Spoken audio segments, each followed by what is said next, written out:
Hi guys, makulimlim na Thursday. Actually, 2 p.m. na and umaraw naman na kumpara kaninang umaga. So, andito yung Aloe Castiglione ko guys. So, nabili ko to last year of July. So, lalagay ko yung picture dito.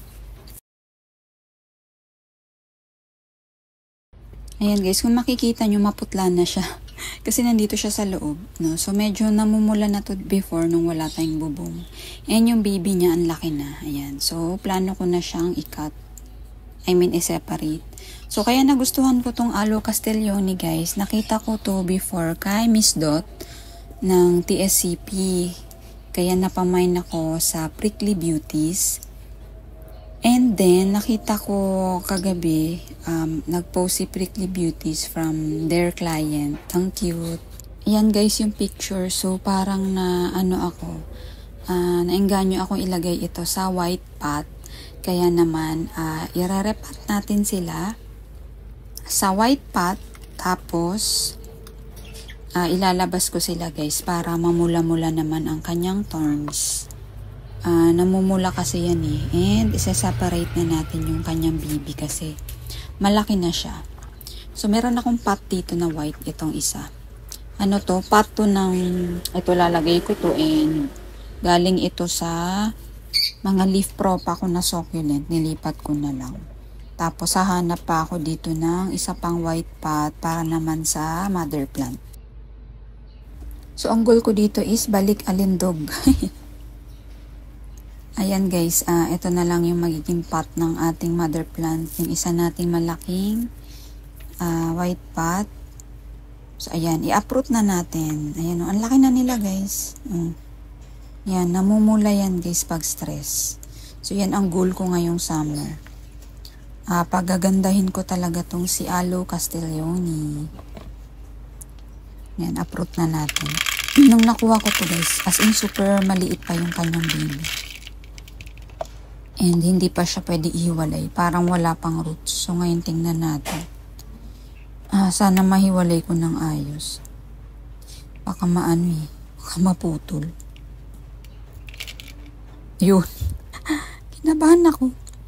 Akala ko walang ugat na sasama sa baby. So ayan guys. More on cultured soil yung ko dati. Pero ngayon, ito. Pag mimix ko na lang tong mga to. CNS... May cultured soil.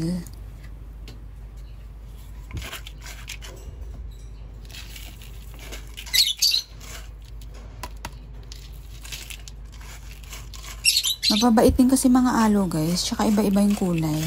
Dati gusto kong mag-add ng aloes. Kasi ang favorite ko dito yung white. Tapos ito gusto ko rin. Ano itong mga puti-puti? Ay hindi naman. Akala ko may pest. Hindi naman. May naputol na ugat. Okay naman to. Ang dami naman yung ugat eh.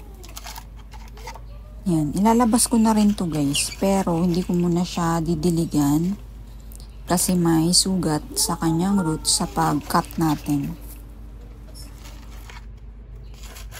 Yan. Gustong-gusto kong mag-add ng aloe guys. Tapos gusto ko sa isang nakahilera sila. Kaya lang ayan. Wala nga tayong lagayan. So, hindi na lang muna. Siguro pag may magkaroon naman tayo ng space, mag-a-add din talaga ako ng mga aloe ng mga ibang kulay na wala pa ako. Yan, babait kasi ng mga aloe din. Yan, ang cute-cute niya. Yan, natuwa kasi ako dun sa post, naka-white pot.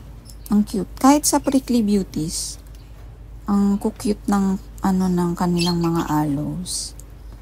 White na circle pots. Yan, maliliit lang yung pots.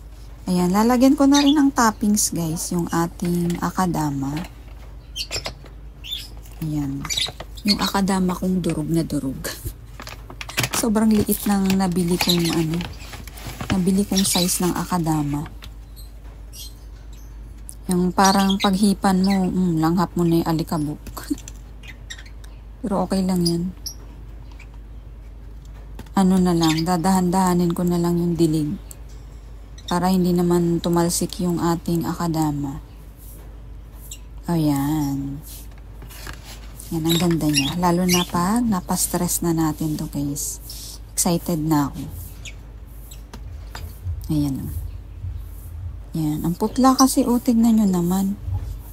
Hindi mo na halos makita yung pagka-red. Yan. Baby. Ang laki na ng baby o. Yan. Dito ko naman lalagay yung mother.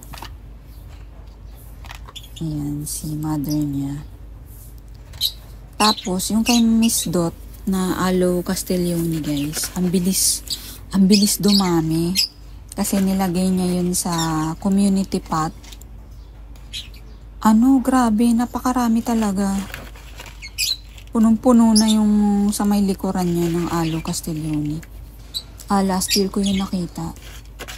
Kaya nga nag-mine ako nito. Tuwang-tuwa ako.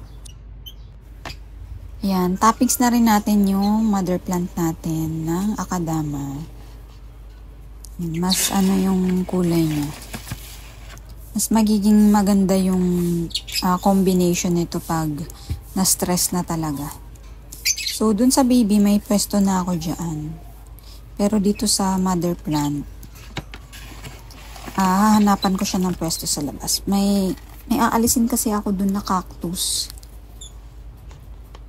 Pakita ko na lang siguro sa next vlog. Isisilong ko muna yun. Nag-shrink eh. Ano ba cactus tawag dun? Kalimutan ko na. Yan. Ang pretty. Ayan guys, ang pretty nila. So excited na akong stressin sila. Ayan o. Tapos, meron akong ano, guys, dito. Yung limifolia ko na, ito, irerepat ko sana to. Doon ko nalaman, nag-ano yung kanyang roots. Yan, narat. Kaya kalbo. Pero nag-flower pa to, guys, oh. Yan, irerepat ko sana to. Tapos, pag ano ko ng roots, ang lambot, ayan yung pot niya, oh. Yan, ano na pala yung roots niya. Narat na pala. Kaya, ayan, inalis ko na lahat ng roots. Pero hindi siya matigas guys yung dahon. Yung roots lang talaga. Okay naman siya eh. Yan, wala namang lumambot na dahon. Aano ko kasi sana dito. Ayan, ipagtatabi ko sila nung variegated. Ito yung variegated natin. So yan, itatabi ko sana silang dalawa dyan. Kaya irerepat ko siya sa same pot nito. Kaya ayun, natuklasan ko na rat na pala siya. So, intayin ko na lang na siya ay mag-recover para tabi na sila ni variegated. Yan, madali naman yan maka-recover. So, ayan lang guys ang ating Thursday. Yan, update ko kayo pag na-stress na natin to guys. So, ilalabas ko na rin to. Thank you for watching.